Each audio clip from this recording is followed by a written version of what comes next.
So if you haven't already heard of it, I highly recommend the book Extreme Ownership by Jocko Willink and Leif Babin. They are former Navy SEALs, and they wrote an incredible book with a lot of good stories. And that's something I've been learning about as a side note, is that people really like stories and we should use them more often. But the concept of extreme ownership is that everything that happens is the leader's fault. Every single thing.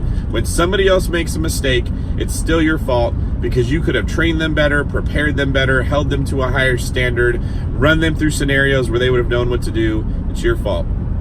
And to a lot of people, especially people who kind of shy away from leadership, they don't like that belief or that way of looking at things, because someone else made the mistake, so they should be held accountable for it, right? But the problem is, the person who takes responsibility for the problem is the person who grows.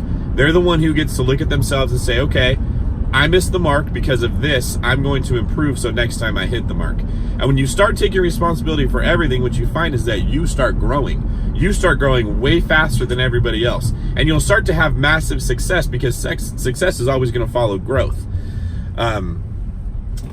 I noticed that the people who don't like to take ownership of things, which is another way of saying they don't want to take responsibility, are usually the ones that are not winners in life. They are dependent on somebody else's success to be good. The people who are willing to take responsibility for everything to the extreme ownership level, are guaranteed to be winners. You physically cannot not be a winner if you're taking ownership of everything, because you will get better and better and better until you're the best and there's no one that can beat you.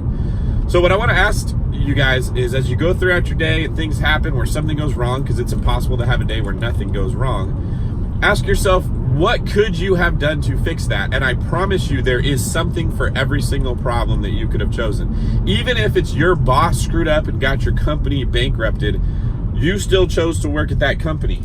Could you have done a better job to prevent that from happening? Could you have promoted faster to get into a position where that boss had to listen to you, and your idea or your vision could have saved the company? We spend way too much time saying there's nothing I can do. It's one of the lies I hate more than anything in life, is people that just throw up their hands and say, well, you're going to do what you're going to do anyways. There's nothing I can do. That's a cop-out. There's always something you can do. The truth is, there's nothing you can do that would easily happen or wouldn't require you to take responsibility or grow. So my challenge is, as you go through the day, ask yourself how you can take extreme ownership and how you can take on responsibility for everything that goes wrong, so that you make sure you're growing even if no one around you is.